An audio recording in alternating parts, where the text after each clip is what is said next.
Judgement. ఈ మాటలు ఇప్పుడు వినడానికి సంతోషంగా సంతృప్తిగా అనిపిస్తుంది.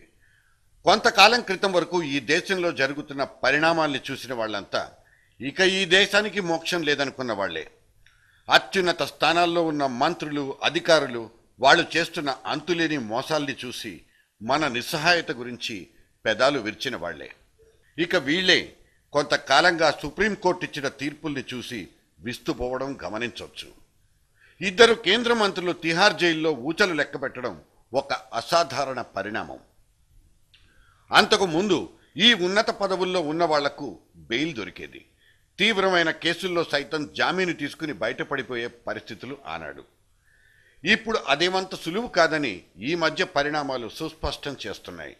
ఒక ముఖ్యమంత్రి కూతురు బయటుంటే కేసుకు సంబంధించిన ఆధారాల్ని తారుమారు చేసే అవకాశాలున్నాయంటూ అత్యున్నత న్యాయస్థానం అభిప్రాయపడి ఆమెకు బెయిల్ నిరాకరించిందంటే అదొక అద్భుతమైన తీర్పుగానే జనం ఇప్పుడు పరిగణించి జేజేలు పలుకుతున్నారు.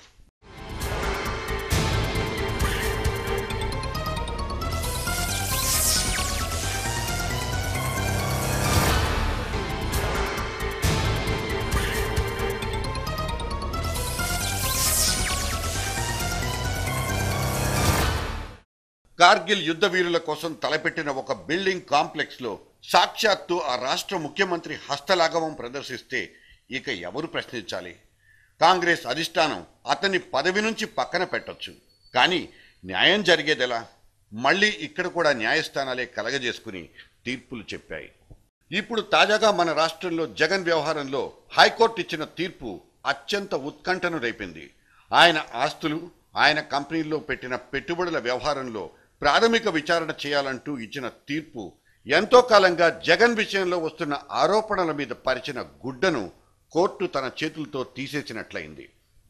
ఆరోపణలు చేసిన వాళ్లు 2 విభిన్న రాజకీయ పక్షాలకు చెందిన వాళ్లైనా సదరు అంశం ప్రజా ప్రయోజనాలకు సంబంధించిన ఒక ముఖ్యమైన వ్యవహారమని కోర్టు భావించి సిబిఐని ఆ విచారణ చేపట్టమని చెప్పడం ఖచ్చితంగా ఒక చారిత్రాత్మకమైన నిర్ణయం అని చెప్పక తప్పదు.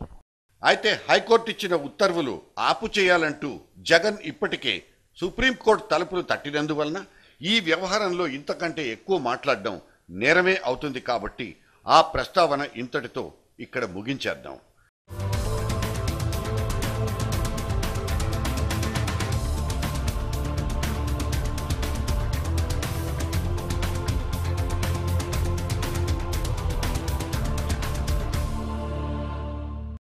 జ్యుడిషియల్ యాక్టివిజం అనే న్యాయస్థానాల చొరవ ఇప్పటిది కాకపోయినా ఈ మధ్యకాలంలో బయటపడ్డ వరుస కుంభకోణాల్లో ప్రభుత్వాలు దోషులుగా నిలబడ్డాయి.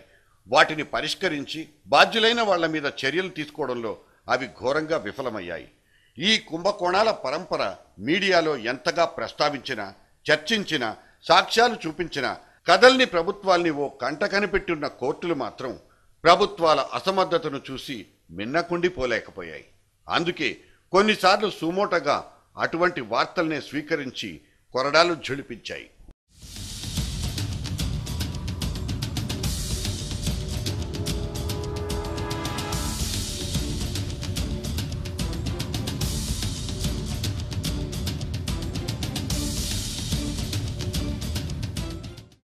ఒక్క Hasan Ali black money case చాలు అత్యున్నత న్యాయస్థానం తన 3వ కన్ను తెరిస్తే ఎలా ఉంటుందో చెప్పడానికి. కేంద్ర ప్రభుత్వం చేస్తున్న వాదనలకు, సమర్థనలకు కోర్టు కన్విన్స్ కాలేదు. మళ్లీ అవే ప్రశ్నల్ని సంధించి దర్యాప్తు జరుగుతున్న తీరుతెన్నుల పట్ల కన్నెర చేసింది. అయినా ఆశించిన స్థాయిలో ప్రభుత్వాలు స్పందించలేకపోవడాన్ని తప్పు కూడా పట్టింది. చివరాఖరికి ప్రభుత్వ సొలిసిటర్ జనరల్ తన పదవికి రాజీనామా చేసేదాకా పరిస్థితులు వచ్చాయంటే ఇంకేం చెప్పుకోవాలి? ఇవాల్టి లెక్కల ప్రకారం 2.5 లక్షల పైనే ఉన్న పెండింగ్ కేసులు ఒక కొలిక్కి రావడానికి ఎంతకాలం పడుతుందో, కానీ కనీసం దేశ ప్రయోజనాలు, అశేష జనాల ప్రయోజనాలతో ముడిపడి ఉన్న 1 డజన్ కేసుల్లో పరిష్కారం వచ్చేస్తే చాలు ప్రభుత్వాలు కళ్ళు తెరిచి ఒళ్ళు దగ్గర పెట్టుకొని పనిచేయడానికి. సుప్రీంకో సల్యూట్.